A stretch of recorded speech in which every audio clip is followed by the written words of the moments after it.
Now here is my finished stockinette square, and one thing you will notice about this fabric is that it does tend to curl in around the edges, so if yours is curling in a bit, that is totally fine. That is what is supposed to happen with stockinette. It's just part of that stitch pattern, and this is my other one. You can see that one curls in as well. Now next up, what I'm going to be showing you is something called ribbing.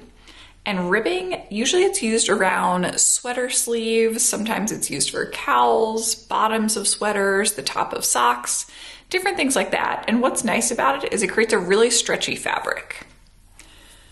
So the one I'm going to be showing you is going to be this portion of ribbing right here. So when you look at it just regularly, it almost looks like a stockinette stitch.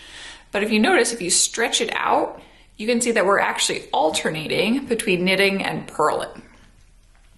So I'm going to be showing you this swatch right here, which is knit one, purl one ribbing. So we're alternating between knitting and purling as we go across a row. Now the only thing you have to make sure of is that you do have an even number of stitches so that this pattern works out. So in this swatch, I cast on 22 stitches, so this 1 by 1 rib will work perfectly.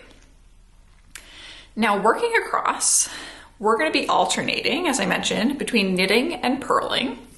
And I'm just going to be working in the same color here. If you are switching colors, refer back to that bonus video from yesterday about how to switch. And the way it's going to work is first I'm going to knit the first stitch. So I'm going underneath the left knitting needle, going from left to right, wrapping my yarn to the left, up in between the two knitting needles, pulling through, sliding the stitch off. And now I actually want to purl the next stitch. But what I'm going to need to do before I purl it is I need to move this working yarn to the front of my work. So I'm going to go in between the two knitting needles to the front, and now I can purl the next stitch. So I'm going to go into the base of it, going from right to left, wrap my yarn up, back, behind, push the loop through, slide the stitch off. That was knit one, then purl one. So now I want to knit one again. So what I'm going to do is I'm going to move my working yarn in between the two knitting needles to the back of my work. And now I can knit the next stitch. Now I need to purl. I'm going to move the yarn in between the two knitting needles to the front, purl the next stitch. And each time, knitting, yarn is in back, purling, yarn is in front. I'm just going to go all the way across all these stitches, alternating between those two.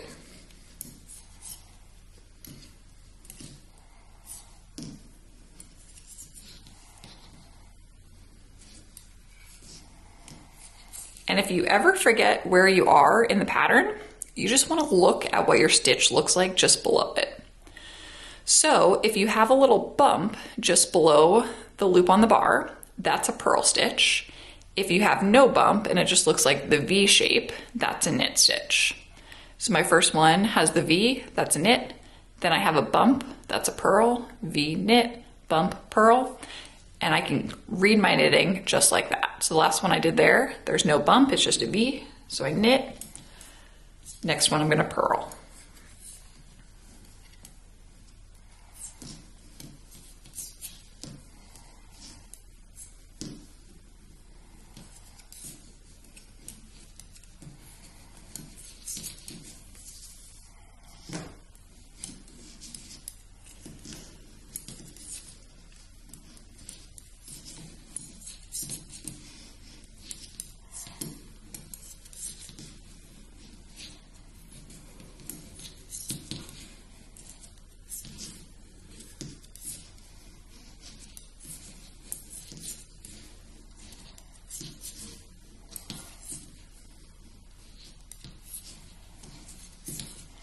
Now this last stitch, I'm going to finish with a purl stitch.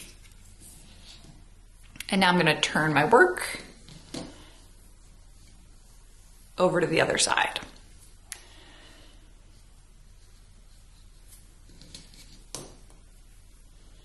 Now on this next row, I actually want to repeat the exact same thing over again. So I want to start with a knit, then work a purl, then knit, then purl. And the way I can tell what I want to do is I'm just going to look just below each one of these stitches just to make sure it's all lining up. So just below this first stitch, there's no bump. So I want to keep that flat. To get the flat surface, I'm going to knit. Then the next one, I have a bump, so I want to create a bump. I'm going to purl. And I did just bring my yarn to the front of my work. Now next up, flat, so I'm going to knit. My yarn is now in the back. There's a bump here, so I'm going to purl. My yarn is in the front. I'm going to keep on alternating between knitting and purling all the way across, making sure they're lining up with the stitch just below it.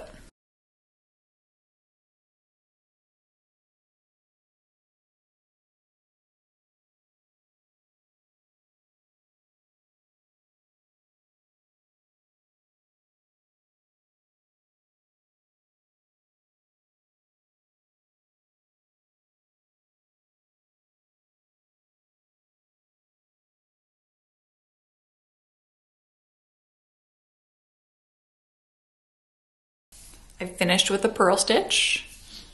So now I'm going to turn my work.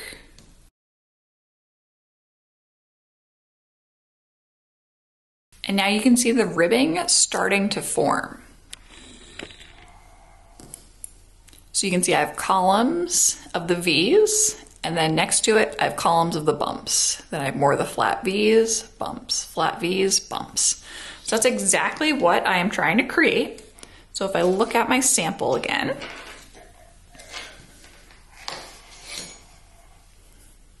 right, I have all these columns of the flat V's and then a column of the purl or the bumps in between. Flat V's, bumps, flat V's, bumps, going all the way across.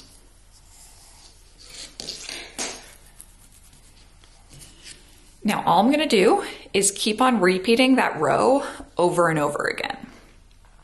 And I want to make sure as I'm going across each row that every time I'm knitting anywhere the stitches below it are the flat V's, and I'm purling anywhere the stitches below it are the bumps. So knit, purl, knit, purl.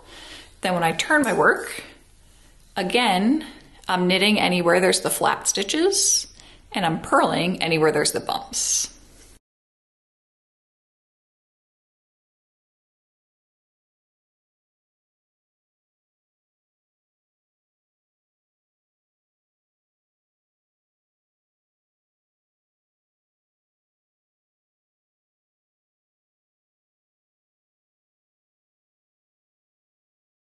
Okay, so I just finished creating a square of that ribbing, and one thing you will notice about the ribbing fabric is it does have a tendency to kind of pull in and become narrower, and that really is what gives it the stretch. So if I pull it out to the sides, you can see each one of those columns of knit and purl stitches all the way across.